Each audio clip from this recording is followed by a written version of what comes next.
2020 წლის პირველ კვარტალში აისთმა მილიარდერებმა, როგორც ჯორჯ სოროსი, უორენ ბაფეტი და სხვები არიან, მნიშვნელოვანი ცვლილებები განახორციელეს თავის პორტფოლიოში. ბოლო პერიოდში მათ ფინანსურ დოკუმენტებში ისეთი მაღალი რანგის ინვესტორები გამოჩნდნენ, როგორიც არიან მაგალითად დეივიდ აინჰორნი, ის Greenlight Capital წარმოადგენს, დენ ლობი, სერტპოინტი და ბილ ეკმანი. Pershing Square. პირველი კვარტლის ყველაზე მსხვილი გარიგებები მინდა შემოგთავაზოთ, ეს შემდეგია. Warren Buffett-ის Berkshire Hathaway Goldman-ში აქციების 84% გაყიდა და აღნიშნულ კომპანიაში Buffett-მა 2008 წელს ფინანსური კრიზისის დროს 5 მილიარდი ჩაასხა ინვესტიციის სახით, ახლა კი მან გაყიდვა გადაწყვიტა და ამით 3 მილიარდი ამოიღო. Soros's ფონდმა Disney-ში და Disney-ის და Peloton-ის აქციებს შეელია. Sorosმა Disney-ში 5 მილიონი ღირებულების აქციები გაყიდა, მარტის ბოლოს Peloton-ში კი თითქმის 10-ჯერ გაზარდა შესყიდული აქციების რაოდენობა დაახლოებით 3 მილიონამდე, ეს 79 მილიონის ინვესტიციას ნიშნავს Disney-ის შენაძენთან ერთად. დევიდ აინჰორნის Greenlight Capital-მა Disney-ის, Tesla-ს და Berkshire-ს Warren Buffett-ის აქციები შეიძინა, როგორც ცნობილია, მარტის ბოლოსთვის Greenlight Capital-ის 11 მილიონი ღირებულების აქციები ჰქონდა Disney-ში და Berkshire-ში, ხოლო Tesla-ში 6 მილიონი ღირებულებისა. Seth Klarman-ის Baupost Group-მა Google-სა და Facebook-ში აქციები შეიძინა. აქ Klarman-ზე არის საუბარი, რომელიც Alphabet-ში 350 მილიონის, ხოლო Facebook-ში 330 მილიონის ღირებულების აქციები იყიდა. ძალიან მნიშვნელოვანია Stanley Druckenmiller-ის ფონდის შენაძენები ასევე Disney-ში. ბოლო კვარტალში Druckenmiller-ის ფონდმა 3 მილიონის აქციები შეიძინა Disney-ში, ასევე ფონდმა დათმო Uber-ში თავისი აქციები, აბსოლუტური უმრავლესობა 2.600.000-ზე საუბარი და დაიტოვა მხოლოდ 400. Certpoint-ი დენ ლობისი Amazon-სა და Disney-ში ყიდის აქციებს შეგაყიდა ბატონო. ბონდმა Amazon-ში თითქმის გაასამაგა აქციების რაოდენობა 215.000-მდე, ეს 419 მილიონი დოლარის ღირებულება იყო. ჯამში მარტის ბოლოს და ფონდმა ასევე შეიძინა 138 მილიონი დოლარის ღირებულების აქციები Disney-ში. მეგონი ბავშვებისთვის ყიდულობენ თან ამ ყველაფერს. ბილ ეკმანის Pershing Square-მა Berkshire Hathaway-ში და Starbucks-ში აქციები შეიძინა. აგერ ეკმანის ფონდმა 2 მილიარდ 600 მილიონი გამოიყენა რამდენიმე ჰოლდინგში ერთდროულად აქციების შესაძენად. Buffett-ის Berkshire-ში მან გაასამაგა აქციები და 5.5 მილიონ აქციაზე ავიდა, Starbucks-ში 80%-ით გაიმჯობესა პირობები 10 მილიონ აქციამდე. კიდევ ერთმა ამერიკელმა ბიზნესმენმა, საკმაოდ ცნობილმა და სახელოვანმა კარლ აიკანზეა საუბარი. Occidental Petroleum-ში გააოთხმაგა თავისი რაოდენობა, ბიზნესმენმა 23 მილიონიდან 99 მილიონამდე გაზარდა. აქციების რაოდენობა პირველ კვარტალში, ვალებში ჩაფლულ Occidental Petroleum-ში, სწორედ ამის შემდეგ დაიწყო ნავთობის კრიზისიც. Howard Marks-ის Oaktree Capital-მა Alibaba-ში გააქტიურა საკუთარი პოზიციები, 140%-ით გაიზარდა აქციების რაოდენობა და 31 მარტის მდგომარეობით მისი აქციების ღირებულება 76 მილიონი დოლარი იყო, ჩემო ბატონო. დევიდ ტეპერის ფონდმა კი Netflix-ში, Tesla-ში და Twitter-ში შეიძინა აქციები. ტეპერის კომპანიამ ტექნოლოგიურ კომპანიებში ინვესტიციები გაზარდა, Twitter-ში მას 136 მილიონი ღირებულების აქციები აქვს, Netflix-ში 96 მილიონის, Microsoft-ში და Tesla-ში 25 მილიონამდე ფლობს და ბოლოს ჯონ პოლსონი. მან აოთხმაგებს თავისი აქციების რაოდენობა Tiffany-ში და მისი აქციების რაოდენობა ახლა 600.000-ია და მარტის ბოლოს საერთო ღირებულება 78 მილიონი დოლარი იყო.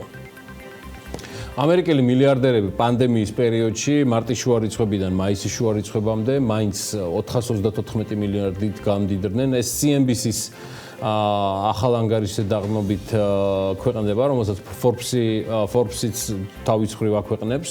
ამერიკელ მილიარდერებს შორის ყველაზე მეტი მოგება კვლავ ჯეფ ბეზოსს, Amazon-ის დამფუძნებელს აქვს და Facebook-ის შექმნილს მარკ ცუკერბერგს.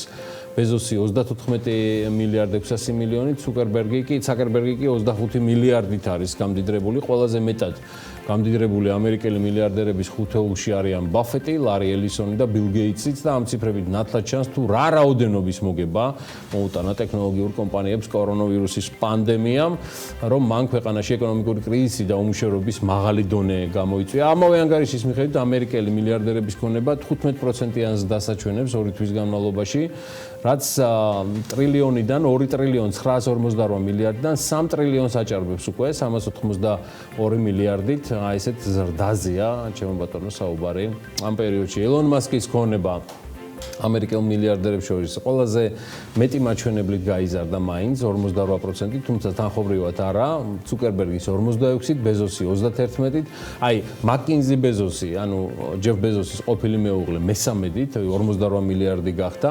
პანდემიის 2 თვის განმავლობაში მოგებულების გარდა იყვნენ ასევე წაგებული ბიზნესებიც, იგი ძირითადად მოგზაურობის, სტუმართმასპინძლობის და რიტეილის სექტორში. ვინ მოგიყვანოთ მაგალითად რალფ ლორენის ქონება 100 მილიონით არის შემცირებული, 5 მილიარდი 6 მილიარდი დოლარი შეადგინა, ჰოტელიერი ჯონ პრიცკერის ქონება 34 მილიონით შემცირდა და მოკლედ წაგებულებიც არსებობენ, ყველაფერს დეტალურად უკვე დანარჩენს Forbes-ზე ნახავთ. მსოფლიო ჯანდაცვის ორგანიზაციის მიმართ უკმაყოფილება იზრდება და ორგანიზაციის კორონავირუსთან არაეფექტურ ბრძოლაში დებენ ჯამში ბრალს, ჯანმო ძირეულ ცვლილებებს საჭიროებს. ესე პირდაპირ ამჭოლად წერს The Wall Street Journal-ი ჯანდაცვის მსოფლიო ორგანიზაციის მიმართ უკმაყოფილებას იცით რომ დონალდ ტრამპიც გამოთქვამთ, ტრამპმა 18 მაისს ჯანმოს ხელმძღვანელს ტედროს ადანო გებრეიევს წერილს გაუგზავნა სიხარულის გარეშე, რომელთაც ორგანიზაციის სისტემური ცვლილებებისკენ მოუწოდებს. ტრამპის განცხადებით მსოფლიო ჯანდაცვის ორგანიზაციის დაფინანსებას ასევე სამუდამოდ შეწყვეტასაც განიხილავს, თუ კი ორგანიზაცია მომდენო 1 თვის განმავლობაში 30 დღის განმავლობაში ძირეულ ცვლილებებს არ განახორციელებს და ამის გეგმას არ წარადგენს. ესე ჯანმომ დაივიწყაო თავისი ძირეული მისია და ახლა ის განვითარების არასწორ გზაზე დგას. ეს რამეს ვკითხულობთ Wall Street Journal-ის სტატიაში და ყურადღება ასევე მახვილდება იმ წარმატებებზეც და ჩავარდნებზეც, რომელიც ამ ორგანიზაციის 72 წლიან არსებობას დაჰყვება თან. იმედია გუშინ Forbes-ის კვირის ანალიტიკურ გადაცემას უყურეთ, იმასაც მიაქცევდით ყურადღებას, რომ თემურ ჭყონიას საკმაოდ საინტერესო ინტერვიუ იყო, რომლის მხოლოდ ნაწილი შემოგთავაზეთ. ინტერვიუში ცოტა გაგვექცა საუბარი იმ დროს, როცა დავიწყეთ ფიქრი როგორი ქვეყანა იქნებოდა საქართველო, აქ რომ ჯეფ ბეზოსი, ცუკერბერგი, სტივ ჯობსი, სხვაები, ვინც შეცვალეს მსოფლიო დაბადებულიყვნენ, თუმცა მინიშნება, რაც ქართული კოკა-კოლას პრეზიდენტმა გააკეთა მიდის მთავარ წიაღისეულზე და ეს აქაური ადამიანური რესურსია და მოსწრებულად მოყავს შორის ნონა გაფრინდაშვილის მაგალითი, რომელიც არც ელ-ქუვეითში და არც აბუ-დაბიში დაბადებულაო. არამედ საქართველოში ზუგდიდში დაიბადა მსოფლიოს ხუთგზის ჩემპიონი, 11 გუნდური და 9 პირადი ოლიმპიური ოქროს მფლობელი.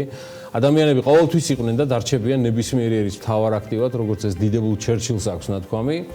თემურ ჭყონიას ინტერვიუს მხოლოდ ნახევარის გაშვება მოახერხეთ Forbes-ის კვირაში და Forbes-ის ოფისში მოსული ქართველი ბიზნესმენი ბევრ თემაზე საუბრობს, რასაც ამუშავებენ BMG-ის რეპორტიორები და ამ კვირაში შემოგთავაზებთ მასთან შემდგარ ინტერვიუს სხვა თემებზეც, ისევე როგორც სხვა მეწარმეებთანაც გეგმავთ ანალოგიურ ფორმატში საუბარს. მანამდე კი კიდევ ერთი ისტორია, ისევ ჯეფ ბეზოს და მის Amazon-ზე, რომელიც გემახსოვრებათ დიდი პრობლემები და პროტესტიც კი მოხდა მათ შესვლას ინდოეთის ბაზარზე, Amazon-ს გულისხმობ. ადგილობრივი მცირე და საშუალო ბიზნესები აპროტესტებდნენ მილიარდერის კომპანიის ინდოეთის ბაზარზე შესვლას და ამითაც ხსნიდნენ, რომ ეს ფაქტიურად მათ ბიზნესების დახურვას გამოიწვევდა.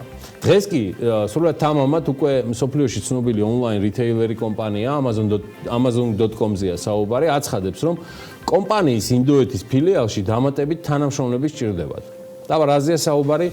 Amazon-ი 50,000-მდე დროებით თანამშრომელს აიყვანს სამსახურში და ამის შესახებ Reuters-ი ავრცელებს ინფორმაციას და გამოცემის მიხედვით კომპანიას დამატებით მუშახელი სწორედ ონლაინ გაყიდვებზე წარმოუდგენელი ზრდის გამო სჭირდებათ, რაც კორონავირუსის პანდემიის გამო გამოწვეული ლოკდაუნის ბრალიან, ვინაიდან ხალხი 2 თვეზე მეტია სახლიდან თავისუფლად გასვლას ვერც ახერხებს და Amazon-ის განცხადებით დამატებითი მუშახელი ძირითადად სადისტრიბუციო ქსელში დასაქმდება, ცხადია უსაფრთხოების ყველანაირი ნორმის დაცვით და ამ გადაწყვეტილებით კომპანიამ ისევ საკუთარ მომხმარებელს საშუალებას დაიცვან სოციალური დისტანცირების ნორმები დარჩნენ სახლში და იმავე დროს შეუფერხებლად მიიღონ ყველა პროდუქტი, რაც მას სჭირდება. ესეთ press release გვცელებს Amazon. მოკლედ Este ამბავია ჩემო ბატონო, მოკლეც და გრძელი გზაც პროტესტიდან ვიდრე ახალ 50,000 სამუშაო ადგილამდე შექმნაზე, ესე გაიარა დაახლოებით 7-8 თვეში ჩვენ თვალწინ პანდემიის გადამყიდე.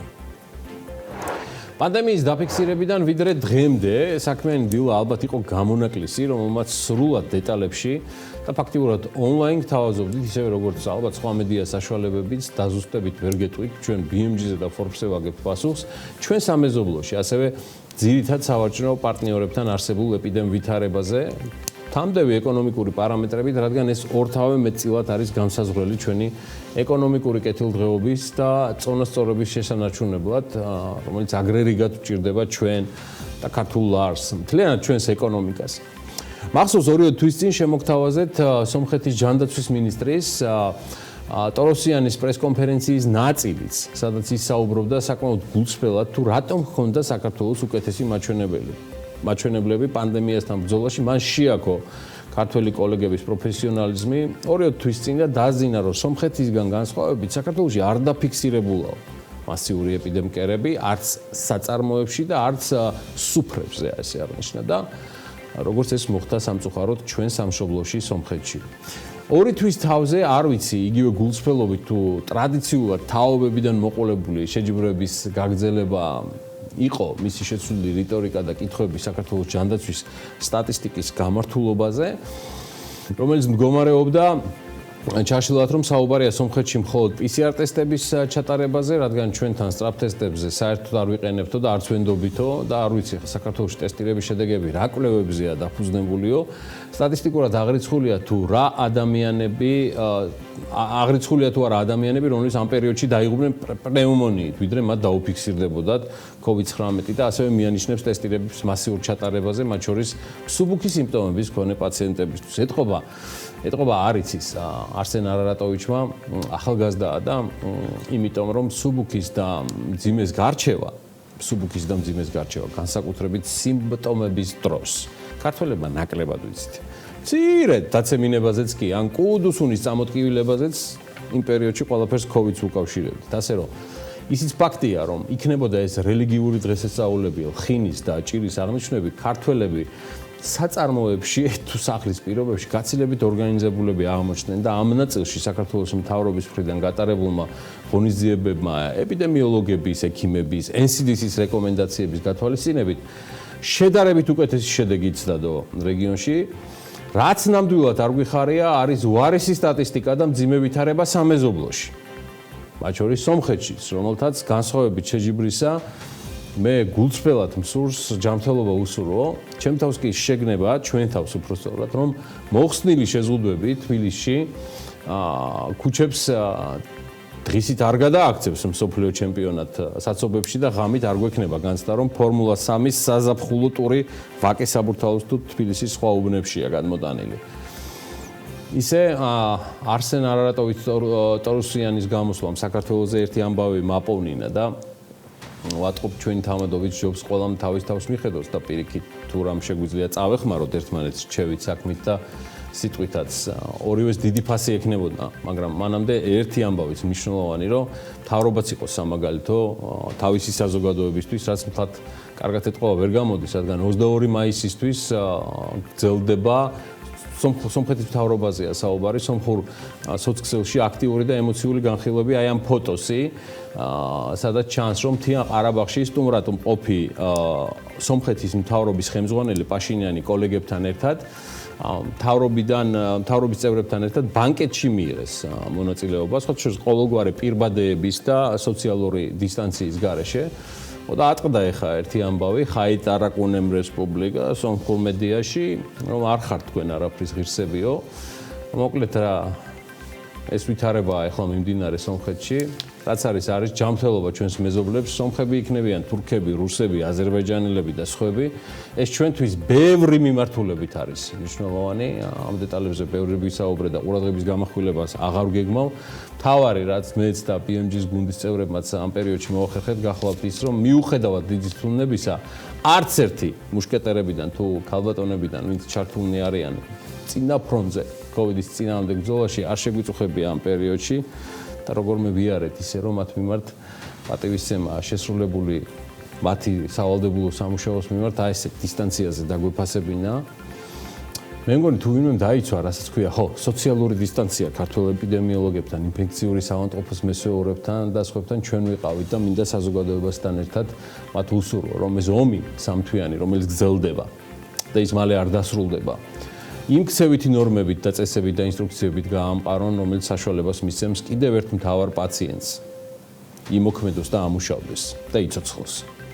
და ეს მთავარი პაციენტი საქართველოს ეკონომიკაა, რომელსაც ნამდვილად სჭირდება შველა, რადგან განსხვავებით უმთავრესი ადამიანის სიცოცხლისა და მისთვის ჯანმრთელობისთვის ბრძოლისა, ეკონომიკა ვერ დაექვემდებარება 14 ერთვიან, ანგნებავთ 2 თვიან რეაბილიტაციას და მკურნალობას.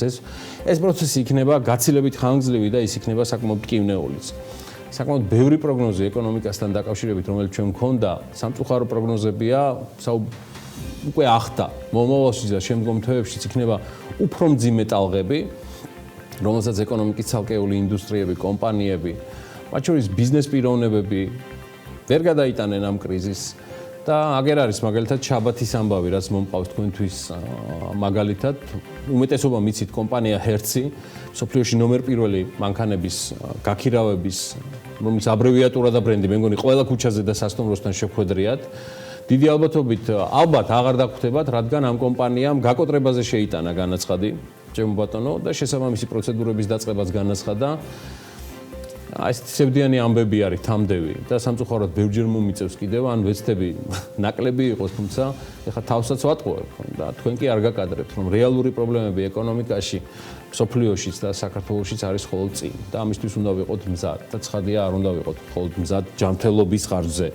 შანსი, რომელიც გაგვიჩნდა საზოგადოების შეგნების შედარებით საღი შეგნების ხარჯზე, უნდა გამოვიყენოთ ეკონომიკის სწრაფი ამოქმედებისთვის და მინიმალური დანაკარგებით კრიზისის დროს. თუმცა ეს არ ნიშნავს აშვებას, ეს არ ნიშნავს ინსტრუქციების დარღვევას მედიკოსებისგან და ეს არ ნიშნავს, რომ ყველაფერი დასრულდა. პირიქით, ყველაფერი ახლა იწყება.